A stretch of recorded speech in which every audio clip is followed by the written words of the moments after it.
Japan एक ऐसा देश है जिसपे दो दो परमाणु बम मारा गया और 2011 में उसका खुद का परमाणु रिएक्टर ब्लास्ट कर गया। जापान करमपोर है वहां। देखो भाई, दो तो परमाणु बम अमेरिका मार दिया, 2011 में उसका खुद का ब्लास्ट कर गया था। फुकुशिमा परमाणु संयंत्र 2011 याद होगा, वहां पर बहुत ज्यादा तबाही आई थी। ये हो गया आपका होकाइडो द्वीप, ये हो गया होन्शु द्वीप। होकाइडो द्वीप और होन्शु द्वीप, किसी को कोई दिक्कत नहीं है। नीचे वाला जो द्वीप है इसका नाम है क्यूशु द्वीप।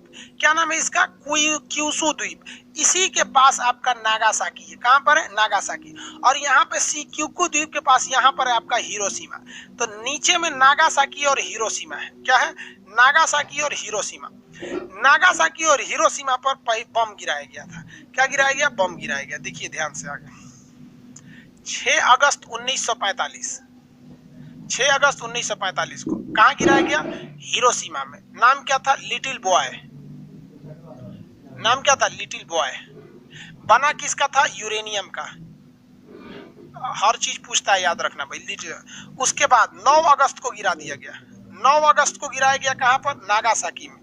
नागासाकी में। नाम क्या था इसका? फैटमैन। बना किस चीज का था? तो ये बना था प्लूटोनियम का। किसका? प्लूटोनियम का। परमाणु बम दिखता कैसे है और जापान पे मारा क्यों था? इसके दो रीजन है। देखिए, परमाणु बम जो मारा गया था उसे मारा गया था B-52 नामक विमान से। किस विमान से मारा गया था? B-52 नामक विमान से मारा गया था। यह है आपका परमाणु बम। इस शेप में होता है आपका एटम बम।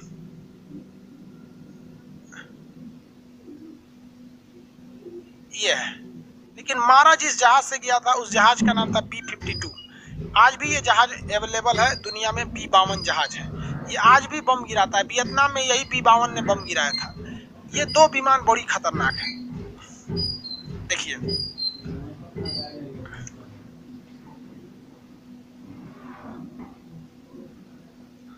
ये है आपका परमाणु बम, दिख रहा है? और ये है वो जहाज जिसमें लाद के लाया गया था। जिस जहाज में लाया गया था उस जहाज का नाम था B-52। B-52 ये 8 इंजन का जहाज था। 2 इंजन यहाँ, 2 4, 2 6, 2 8, 2 इंजन, 8 इंजन का जहाज था। और ये था आपका एटम बम, परमाणु बम। समझ में आ गया कि नहीं आ गया? किसी को दिक्कत? यही परमाणु बम गिरा दिया गया था जापान के ऊपर। परमाणु बम से लोगों को लगता है कि बड़ी खतरनाक होगा। भैया एक बात बताते हैं आपको, पहली बात एकदम दिमाग में समझा, परमाणु बम खतरनाक नहीं होता है। परमाणु बम एक तरह का हाईली रेडिएटेड पोल्यूशन है। परमाणु बम बम नहीं है भाई, ये एक तरह का प्रदूषण है। समझे? कोरोना क्या है? बम है? नहीं, ये प्रदूषण है। हमसे आप में फैल रहा है, आपसे उसमें फैल रहा है, जान ले रहा है। ऐसे ही परमाणु बम होता है। परमाणु बम का रेडिएशन कोरोना से भी छोटे होते हैं और इसका असर हजारों साल तक रहता है और ये हवाओं में फैल जाता है। जो इसको सूंघता है ना, उसका रेडिएशन हो जाता है 2 से 3 दिन के अंदर उसका फेफड़ा, किडनी, गुर्दा सब सड़ जाता है, मर जाता है। तो परमाणु बम मान के चलिए कि दिल्ली में अगर फट गया तो हरियाणा के लोग 3-4 दिन बाद मरना चालू हो जाएंगे परमाणु बम से। तो परमाणु बम दिमाग में, हम लोग छोटे थे तो हम लोग को लगता होगा इसे बम फटेगा, तबाही मचेगा, इससे आग निकलेगा। ये भाई जहां गिरता है वहां आग निकलता है, ये नो डाउट इसमें है। लेकिन बाकी लोग मरते हैं तो पोल्यूशन की वजह से। परमाणु बम जो है वो एक तरह का प्रदूषण है, दिमाग में बैठा लेना। Atom bomb is nothing more but it is very harmful radiative pollution. समझ आ गया कि नहीं आएगा? इसका असर बहुत ज्यादा पड़ता है। तो कोई भी प्रदूषण उसे कम करने का तो उपाय है। तो इसे कम करने के लिए बोरिक एसिड का छिड़काव किया जाता है। किसका छिड़काव किया जाता है? Boric acid. लेकिन याद रहना चाहिए, जो आदमी पहनने जाता है पूरी तरह से पीपीई किट होना चाहिए उसके पास। पीपीई किट डॉक्टर वाला पीपीई किट नहीं, वो एटम बम वाला अलग ही होता है पीपीई किट। Boric acid. कौन सी एसिड? Boric acid. अगर बोरिक एसिड नहीं है ना तो प्याज जो होता है ना, परमाणु बम के रेडिएशन को सोख लेता है। तो अगर परमाणु बम कहीं मार दिया आपको, सपोज के लिए मान लीजिए सुनाया कि परमाणु बम चल गया है यहाँ पे, तो क्या करना चाहिए? कमरे से नहीं निकलना चाहिए 1 हफ्ता तक। रजाई गद्दा जितना है उसको ओढ़ के चुपचाप 1 हफ्ता वैसे ही रहिए। पानी उनी नहीं है, निकलिए ससुरा। पानी उनी है तो कहीं इन्ने उन्ने से 1 बोतल रख लीजिए।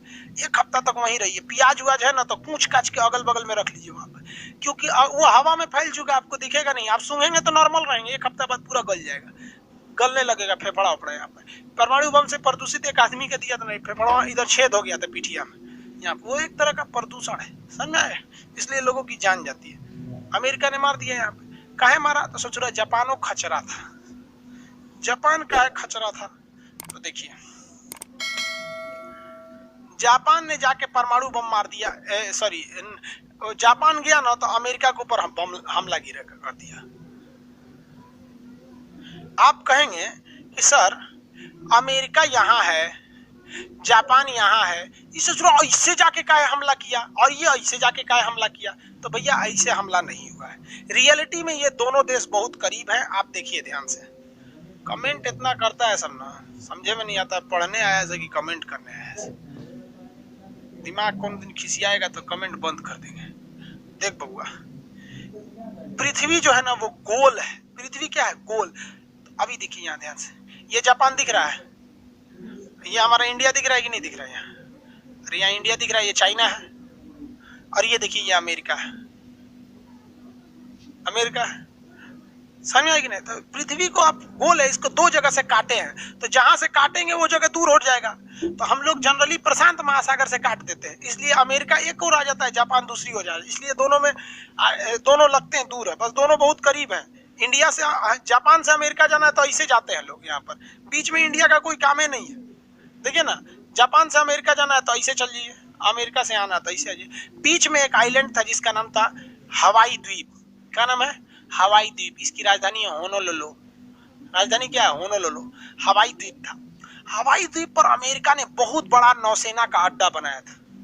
जापान ने देखा कि साला इस हवाई अड्डा से हम पर हमला करेगा, इसलिए जापान ने अचानक उठा और 3 घंटे के अंदर अंदर ये हवाई द्वीप का पूरा नौसेना का अड्डा उड़ा दिया।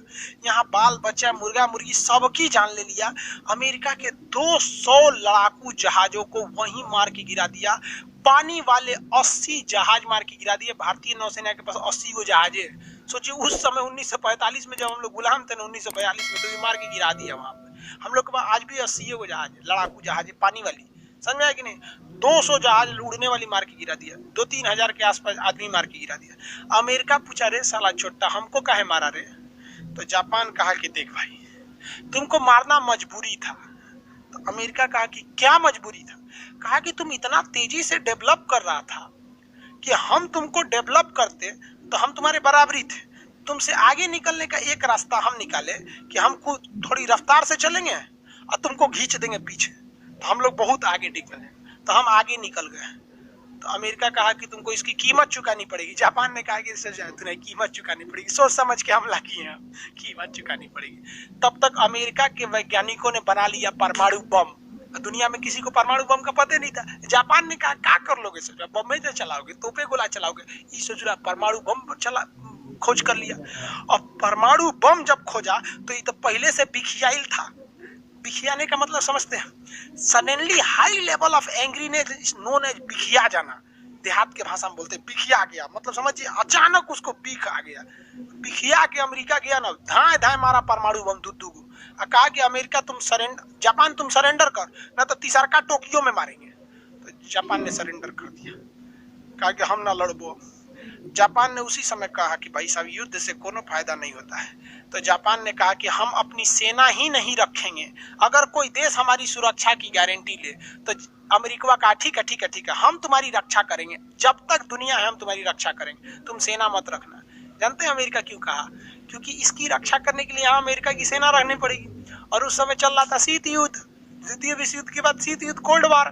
कोल्ड वार में ये अमेरिका चाहता था रूस को दबा दे। अब उसको देखा कि रूस यहाँ है, चाइना यहाँ है, हमारी नौसेना यहाँ रहेगी, क्या टेंशन है, यहाँ से हम रूस को भी देख लेंगे, यहाँ से चाइना को देख लेंगे, यहाँ से एशिया को देख लेंगे। आज भी जापान की रक्षा की जिम्मेदारी किसकी है? जापान की रक्षा की जिम्मेदारी अमेरिका की है। जापान के पास अपनी फौज नहीं है, समझ में आया? इसलिए जापान सेना पे उतना पैसा खर्च नहीं करता।